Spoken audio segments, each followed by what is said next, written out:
Which one? Away. Quite a handsome young man, but... All right, what happened? Back to Australia. Okay, what's the word Kiap come from? It's really a short, abbreviated version of Pt1, because from 1880 to 1914, when the Australian Expeditionary Force went up there and took the Papua New Guinea at least from the Germans, the German naval institutions looked after the patrolling and that in New Guinea. And the rank of Captain was shortened down from Captain to Kiap. So that's how the name came about. Now certainly I went to New Britain first.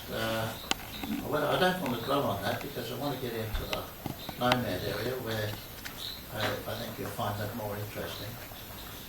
But the only thing in New Britain that I found exciting was that there were a number of things. One, the babies down in the Passus Manu area had their heads bound shortly after birth, so that it elongated the back of the head.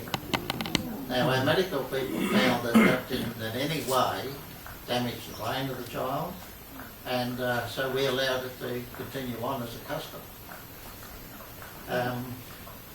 Probably not many do it now because they feel a bit out of place with the rest of the population. But it was that. The other thing was that they had a dart, a blowgun, and it was quite a long one. It might have been 10, 15 foot long. They had to narrow that size, a dart I should say, feathers. And they pushed the pipe up through the trees to a kokomo, which is a hornbill, or a flying fox, because they nest up in the trees. Push it up there and take an almighty puff and spear them down as they come. That was a second. The other thing that happened in the old days at the Passus Manu area was that widows weren't allowed to be widows for very long. Very shortly after the man died, it was the tribe's custom that a woman was unable to support herself or her children. The children were allocated out. And the woman sat down on a log and she was garroted and buried with her husband. So I think that's another custom that we did away with, and fortunately so. Right. From there we'll go to, yes, I asked for a transfer to the Western District because I went with the patrol officer there, Aldi Paris, Mrs. Paris. He said there were still uncontacted people up in the north of the Western District. And if you want to be involved in that, then go there, which is what I did. Put in a transfer application on the document. Share the map. Okay. You see the top one at the left, that's the Indonesian border there. So Indonesian border. Top left there, that's the Alphabet. And the one down further is Nomad. Just with Alphabet, I think it was mentioned in the, you might have mentioned it about the gold line, yeah. I did the second patrol up into the Star Mountains, which is that line of mountains there. It ends in one that's about 12,000 foot high. I never went that high, but I was high enough to be very cold. And as I was patrolling along there had been a landslip along the little track I was following. And the landslip had a little stream across it, and as I walked along it, there was a crunch. So I picked it up, and there was a little white, long, it reminded me of coronus, which is coral, which they made loads out of in New Britain, coronus. And I snapped it. And inside was a beautiful blue-green colour. Now for all of you that did chemistry, you might recognise that as Cu2SO4, copper sulphate. So it was copper. I snapped them all and they were all the same. I reported that put that in my report, went through to Dalu, went to Moresby. Within 3 months, Kennecott exploration from Canada had put in a lease for mining and had a helicopter in there. And that was the start of Teddy. Millions of dollars of gold, copper. But in the process it poisoned the Fly River, and some of the people downstream had various illnesses from the heavy metals that have been put into them. Because they were supposed to look at copper first, but they didn't. They went for the gold. They went for the quick and easy. And their tailings dam filled up, overflowed, and went through into the Fly River and damaged a lot of people. But that wasn't my fault. My son, who's now 42, said, "Dad, why didn't you do something? Why didn't you put in a mining lease?" I said, "I'm a soldier of the Queen. I'm doing my duty. I would never do that." And anyway, so that's that part. From there we'll go to Nomad. Now both Nomad and also get the frontier patrol boats.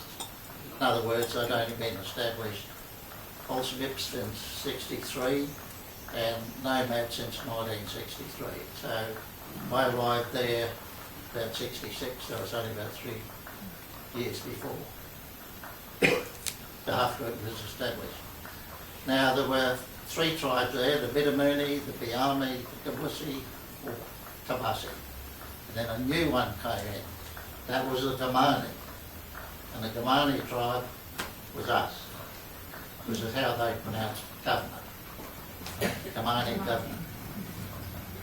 So the Biamis were displaced from being the top dogs in the area where they could raid and murder and cannibalise at will. But when we came in, things changed.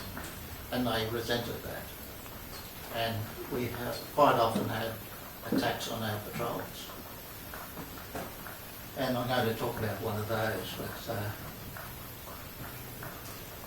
what's happened, we've been on patrol for about 4 weeks.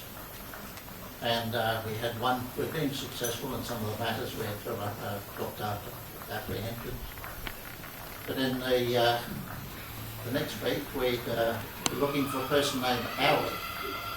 Now, Ali was a villager who had a friend in his village who had died after sickness of a very short time. And to his mind, it wasn't a normal death. There was no signs of death. Now, you and I would say heart attack, something of that order, that would bring on death. But Ali didn't think that way. He said, no, there's someone who's working puri, this black magic, and he put a stone in his chest or something that has killed him. So they looked around, or he looked around, and said, who could that have been? He looked at nearby villages, and his eyes fixed on a little old lady. He said, I think she was the one that did it. So, why? Who knows?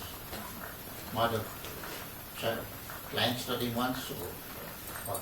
No one knows. So, he got his friends together. They all went off to the village and collared her in the garden, dragged her back to his village, smashed the skull in with a stone club, cut her up, threw her on the fire, and ate her. Right? Now this is in 1968. That's not a long time ago. Some of you I think would have been teenagers at that time. Yeah. So there you are. So we were after Ali. And one night after a few weeks we were camped in the bush. We tried a few attacks with Ali. Those villages, but they fled when we arrived. So we were camped in the bush. One of our policemen went up into the gardens to get some food for our carriers. The food there was green bananas. You threw a green banana on the fire, that was the staple diet. They taste terrible, I can tell you. But anyway, so we're there, and with Rob, Martha and myself, there was 2 patrol officers. We had 6 police with us, about 20 or 30 carriers. We'd made this camp. All of a sudden, there was a rush of carriers coming down the hill to us. One had an arrow through the hand, the other had a seer with an arrow grazing his arm. And they were all jabbering away, very excited. So we got the story in the end that one of our policemen, a comber, had gone up into the bush, taking some carriers to get some food, but had spied a little garden house there, which probably could have had a husband and wife there tending to their banana garden. So he had a shotgun with him for protection, but in order to be able to nab whoever was in the hut, he gave his shotgun to one of the carriers, kept the shotgun cartridges in his pocket. And the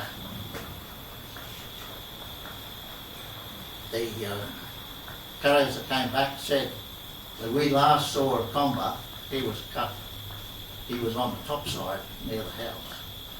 And out of the hut came about 6 of the locals, fully armed, either with axes or bows and arrows. So the carriers fled back to the camp. A comber, they said, took the path that way because he'd been cut off by these people. And he was heading up into the opposite direction. They said he was being followed by these ones with arrows and bows and axes. So Rob and I thought, oh God, what's happening now? It was getting on dark. Anyhow, we just quickly got 4 police and dashed up after him to try and find him. Up we went into the bush, and we didn't even make to the first little hut when there's a great hullabaloo back in the camp. So we thought, oh, Owlie is now attacking the camp. He split us up. So I and policemen, 2 policemen, we raced back to camp. But it hadn't been an attack at all. They were just showing bravado, shouting and going on. Then Rob kept on with trying to find a comber, and later that evening, it was getting even darker, came back and said, no, can't find any sign. So there we were, missing policeman. Owlie we hadn't even seen. What's to do? So we trying to work out what we're going to do the next day. And the interpreter, Nogoi, who's that gentleman that was with me in the photograph, he was our interpreter. So that's it there, yeah, that's Nogoi, interpreter. Anyhow, Nogoi came to me and said, here, I will find out from my ancestors where a comber is, whether he's alive, and what's going to happen. I said, yes, okay, off you go. And he went off and did his little dance, spun himself around. I think if you and I did that, you'd just get very sick and nauseous, and you're almost self-hypnotised, which is, I think, what they did. So I left him to it. But Nogoi owed me a favour.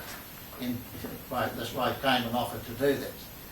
In that 2 days before, our first attempt at apprehending Owlie was in his home village, which was the Dubu, which is a big house, which held between 100 and 150 people, 50 foot wide and 100 foot long.